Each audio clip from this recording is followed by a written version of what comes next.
Today begins the Triodion. The season of the Triodion is 3 parts. The word Triodion means 3 odes, and it's 3 sets of services. The first set is a preamble that we started today, that we will move towards Lent. Then the second part is Great Lent itself, the 40 days of fasting. And then the last part is Holy Week, those 3 parts. And as we're getting ready to understand what is it we're embracing here, because again, in the early church, Lent was the time that you got ready to receive new people into the church. In other words, that the church was evangelizing, the church was reaching out to people, and Lent was the last stage of catechism that was done, by the way, over a 3-year period, because it took a while for people to really soak this in. It wasn't a matter of just intellectually learning stuff. Like, I had many friends who were in different liturgical traditions growing up, and they had to learn their catechism, and it became like, how many persons are there in the Trinity? How many apostles were there? It was like a quiz thing. And even having gone to a confirmation service where the bishop would ask questions like that of the 13-year-old kids who were being confirmed. And we failed to see that that's not what catechism was. Catechism was to prepare people and their lives to get in such a kind of a groove that they would be growing into the relationship with God, that they would be ready to be baptized, to see the reality of God who immerses himself in our lives through Jesus, that we can immerse ourselves into him. That your life would change, that there would be an actual transformation of life. So this was a prep.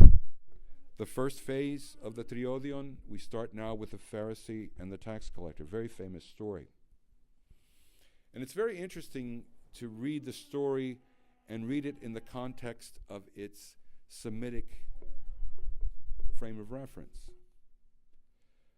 We know tax collectors were hated by people. We know tax collectors were disliked because they worked for the occupying, oppressing force. If you did not pay the tax collector what he wanted, which might include extra for himself, a commission as it were, then he could turn you over to the authorities and have your family enslaved and everything taken away and so forth. And as I said, it worked like the way people during World War II felt towards collaborators with the Nazi regime. So the Pharisees in the temple with the tax collector, and they're both praying. Now, I have to say something here as a sidebar, footnote as it were, that's important. Not all Pharisees were bad people. Not all Pharisees were antagonists of Christ.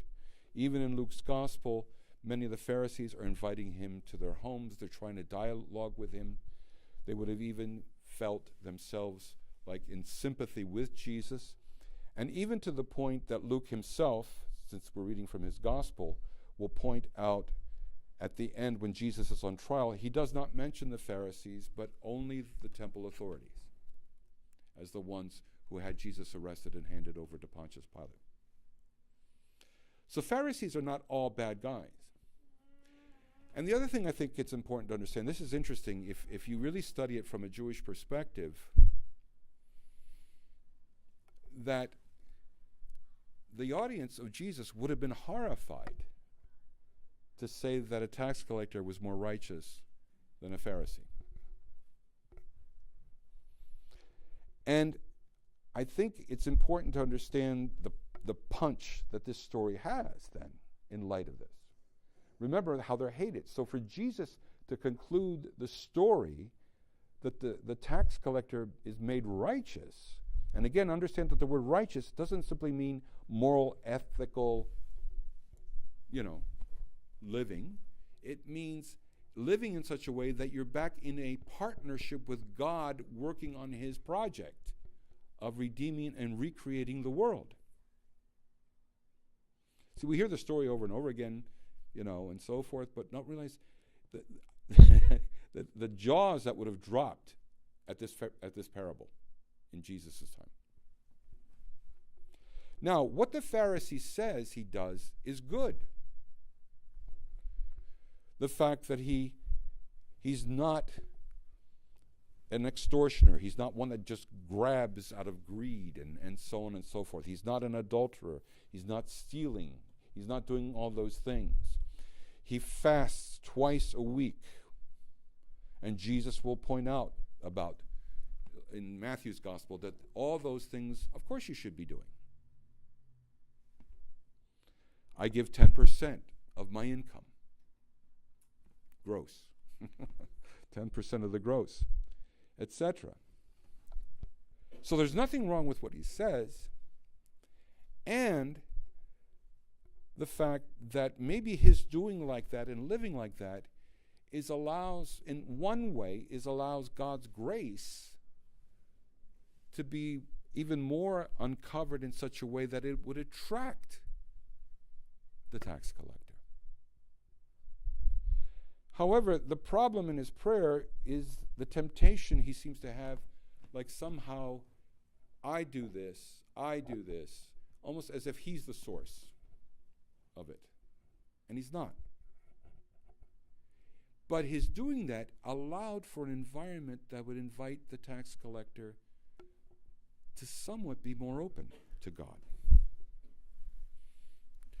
To be more open to God. And I want to say something else about this parable that's very potent, that we don't realize because we live in a world of cheap grace, that, God, forgive me, all right, you're forgiven, that's all I need.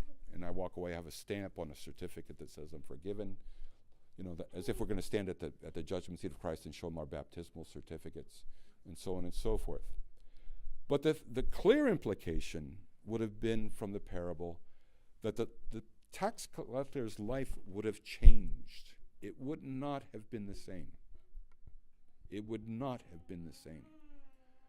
That in order for him to live righteously, there would have had to be some major changes in his lifestyle and all that he was about. And maybe even hearing the Pharisees say, which I'm not saying that's the right thing to say, I thank you, I'm not like this tax collector.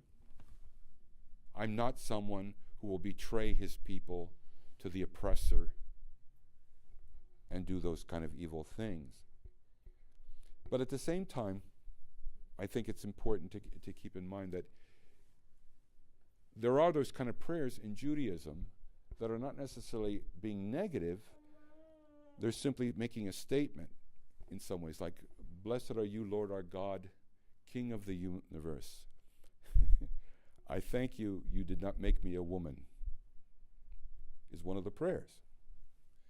And after watching childbirth happen 5 times, I really felt that prayer. So it wasn't like a put down so much as, I'm just glad I'm not in that situation. The famous statement, we'll see people in some horrible situation and we go there, but for the grace of God go I, type of thing.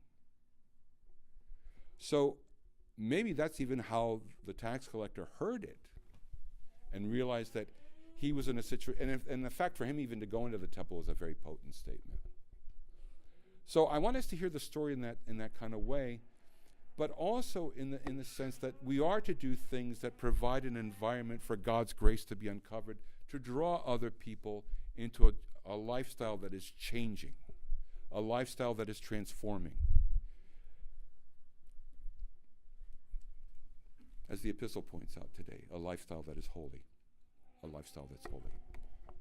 May the Lord bless us with that deeper awareness, to know that as we enter into Lent, we're not only letting ourselves be transformed, but transformed in a way to allow the environment to be such that invites, incorporates, integrates people into the transforming lifestyle of Jesus.